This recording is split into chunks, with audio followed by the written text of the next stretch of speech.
PDA यानी कि पिछड़ा, दलित और अल्पसंख्यक के बाद समाजवादी पार्टी 2024 के लोकसभा चुनाव से पहले महाब्राह्मणों को साधने में जुट गई है। इसको लेकर रविवार को लखनऊ स्थित समाजवादी पार्टी कार्यालय में राष्ट्रीय कार्यरत पार्टी की ओर से महाब्राह्मण महापंचायत का आयोजन किया गया। इस महापंचायत का आयोजन राष्ट्रीय कार्यरत पार्टी के अध्यक्ष टुनटुन पांडे ने किया, जिसमें समाजवादी पार्टी के मुखिया अखिलेश यादव बतौर मुख्य अतिथि शामिल हुए। वहीं इस महापंचायत में प्रदेश भर से तमाम महाब्राह्मण समाज के लोग शामिल हुए। इस मौके पर सपा मुखिया अखिलेश यादव ने महाब्राह्मणों को साथ लेकर चलने की बात कही। उन्होंने कहा कि समाजवादी पार्टी महाब्राह्मण समाज के साथ हमेशा खड़ी रहेगी। वहीं महापंचायत में फैसला लिया गया कि महाब्राह्मण जगह जगह जाकर समाजवादी पार्टी का प्रचार प्रसार करेंगे और सामान्य वर्ग के लोगों को सपा से जोड़ने का काम करेंगे।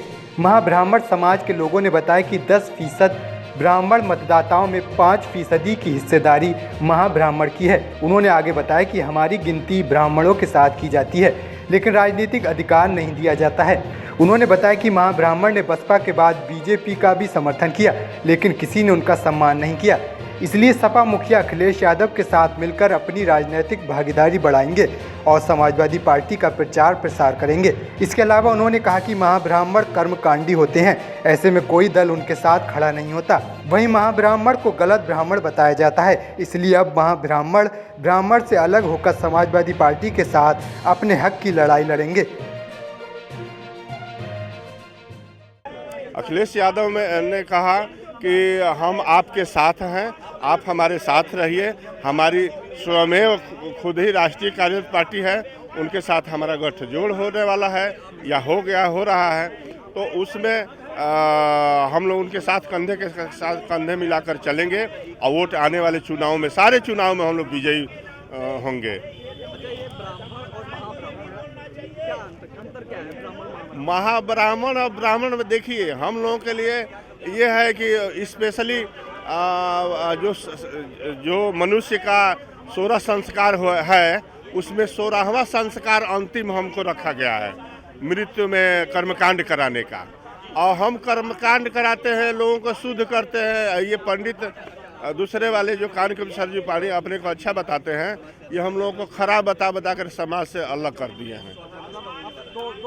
दो हैं, हम महाब्राह्मण अलग हैं और शादी विवाह कथा हम भी करा सकते हैं, लेकिन वो लोग हमको कराने नहीं देते, कहते कि वो खराब वाले हैं। हाँ, तो हम लोग मजबूर हैं केवल जजमानी पर और दान दक्षिणा पर जीने के लिए, और इस तरह से हम लोगों का विकास नहीं हो रहा है।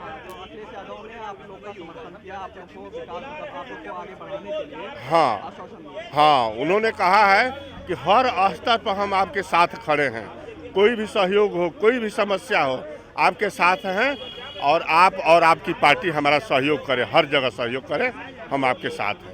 हमने भी कहा कि हम आपके साथ हैं और आने वाले समय में हम लोग विजयी प्राप्त होंगे। देखिए, जो भी समाज के शोषित, वंचित और उपेक्षित लोग हैं, समाजवादी पार्टी सभी जाति, वर्ग और धर्म, पंथ की पार्टी है। सबको समान विचारधारा के लोगों को सम्मान देना, ये समाजवादी विचारधारा का एक अंग है।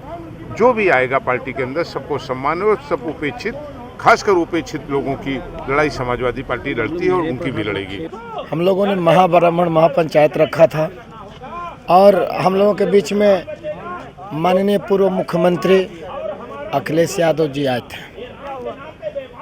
इससे पहले हम लोगों ने 2022 में भारतीय जनता पार्टी को समर्थन किया था, सभी महाब्राह्मण समाज के लोगों ने। लेकिन भारतीय जनता पार्टी का करीब 1.5 साल तक हम लोगों ने इंतज़ार किया कि भाई आपकी सरकार बनी है, आपने वादे भी अच्छे किए हैं, लंबे वादे भी मारे हैं, तो कम से कम आप कब तक पूरा करेंगे। और मैंने 31 अक्टूबर 2023 को एक कार्यक्रम लखनऊ में रखा था, जिसमें मैंने भारतीय जनता पार्टी के नड्डा जी से लेकर जितने लोग हैं सबको मैंने लेटर लिखा था कि इस कार्यक्रम में आप लोग शामिल हों। लेकिन वो महाब्राह्मण का सम्मान नहीं कर सकते, उनके दिमाग में चल रहा है।